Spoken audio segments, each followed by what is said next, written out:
جو اللہ کی راہ سے روکتے اور اس میں کجی ڈھونڈتے اور آخرت سے انکار کرتے تھے، ان دونوں یعنی بہشت اور دوزخ کے درمیان آراف نام کی ایک دیوار ہوگی، اور آراف پر کچھ آدمی ہوں گے جو سب کو ان کی صورتوں سے پہچان لیں گے، اور وہ اہل بہشت کو پکار کر کہیں گے کہ تم پر سلامتی ہو۔ یہ لوگ ابھی بہشت میں داخل تو نہیں ہوئے ہوں گے مگر امید رکھتے ہوں گے، اور جب ان کی نگاہیں پلٹ کر اہل دوزخ کی طرف جائیں گی تو عرض کریں گے کہ اے ہمارے پروردگار، ہم کو ظالم لوگوں کے ساتھ شامل نہ کیجو۔ اور اہل آراف کافر لوگوں کو جنہیں ان کی صورتوں سے شناخت کرتے ہوں گے پکاریں گے اور کہیں گے کہ آج نہ تو تمہاری جماعت ہی تمہارے کچھ کام آئی اور نہ تمہارا تکبر ہی سود مند ہوا۔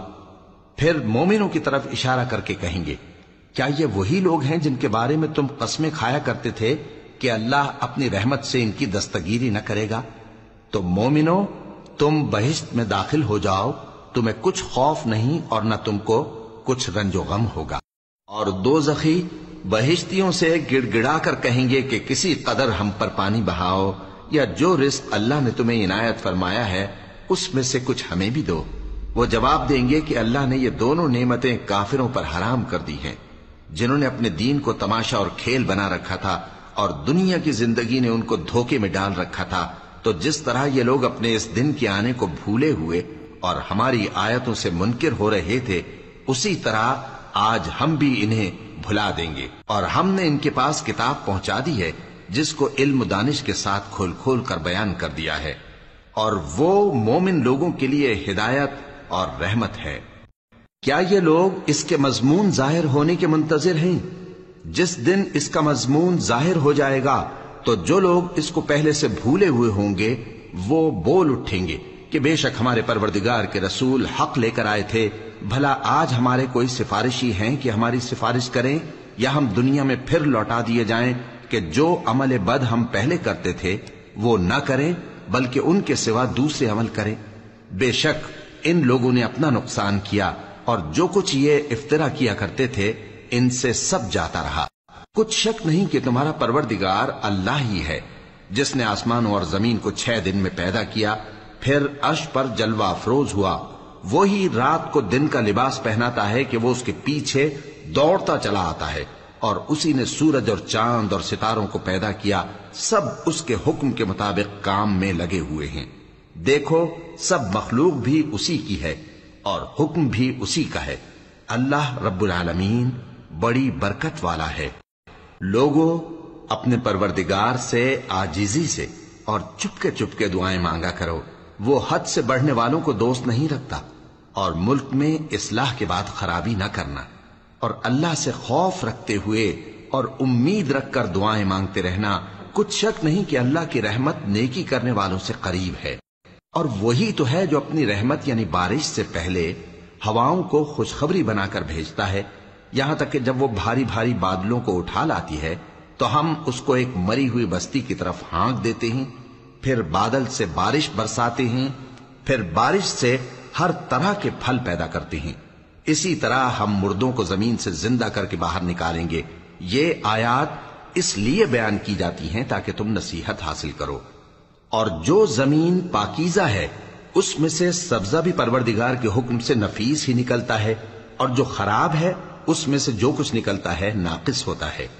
اسی طرح ہم آیتوں کو شکر گزار لوگوں کے لیے پھیر پھیر کر بیان کرتے ہیں۔ ہم نے نوح کو ان کی قوم کی طرف بھیجا تو انہوں نے ان سے کہا، اے میری برادری کے لوگوں، اللہ کی عبادت کرو، اس کے سوا تمہارا کوئی معبود نہیں۔ مجھے تمہارے بارے میں بڑے دن کے عذاب کا بہت ہی ڈر ہے۔ تو جو ان کی قوم میں سردار تھے وہ کہنے لگے کہ ہم تمہیں کھلی گمراہی میں مبتلا دیکھتے ہیں۔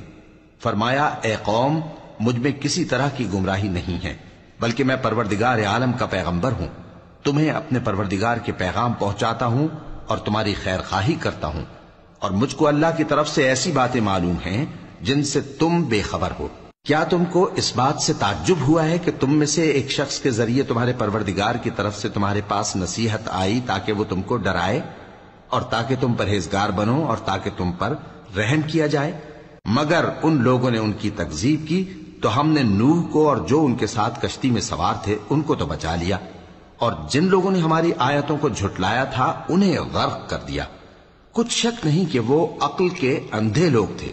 اور اسی طرح قوم عاد کی طرف ان کے بھائی ہود کو بھیجا۔ انہوں نے کہا کہ بھائیو، اللہ ہی کی عبادت کرو، اس کے سوا تمہارا کوئی معبود نہیں، کیا تم ڈرتے نہیں؟ تو ان کی قوم کے سردار جو کافر تھے کہنے لگے کہ تم ہمیں احمق نظر آتے ہو اور ہم تمہیں جھوٹا خیال کرتے ہیں۔ فرمایا، اے میری قوم، مجھ میں حماقت کی کوئی بات نہیں ہے، بلکہ میں رب العالمین کا پیغمبر ہوں۔ میں تمہیں اللہ کے پیغام پہنچاتا ہوں اور تمہارا امانت دار خیر خواہ ہوں۔ اور کیا تم کو اس بات سے تعجب ہوا ہے کہ تم میں سے ایک شخص کے ذریعے تمہارے پروردگار کی طرف سے تمہارے پاس نصیحت آئی تاکہ وہ تمہیں ڈرائے؟ اور یاد تو کرو جب اس نے تم کو قوم نوح کے بعد جانشین بنایا اور تم کو پھیلاؤ زیادہ دیا۔ پس اللہ کی نعمتوں کو یاد کرو تاکہ کامیاب ہو جاؤ۔ وہ کہنے لگے، کیا تم ہمارے پاس اس لیے آئے ہو کہ ہم اکیلے اللہ ہی کی عبادت کریں اور جن کو ہمارے باپ دادا پوجتے چلے آئے ہیں ان کو چھوڑ دیں؟ تو اگر سچے ہو تو جس چیز سے ہمیں ڈراتے ہو اسے لے آؤ۔ ہود نے کہا کہ تمہارے پروردگار کی طرف سے تم پر عذاب اور غضب کا نازل ہونا مقرر ہو چکا ہے۔ کیا تم مجھ سے چند ناموں کے بارے میں جھگڑتے ہو جو تم نے اور تمہارے باپ دادا نے اپنی طرف سے رکھ لیے ہیں، جن کی اللہ نے کوئی سند نازل نہیں کی؟ تو تم بھی انتظار کرو، میں بھی تمہارے ساتھ انتظار کرتا ہوں۔ پھر ہم نے ہود کو اور جو لوگ ان کے ساتھ تھے ان کو اپنی مہربانی سے نجات بخشی، اور جنہوں نے ہماری آیتوں کو جھٹلایا تھا ان کی جڑ کاٹ دی، اور وہ ایمان لانے والے تھے ہی نہیں۔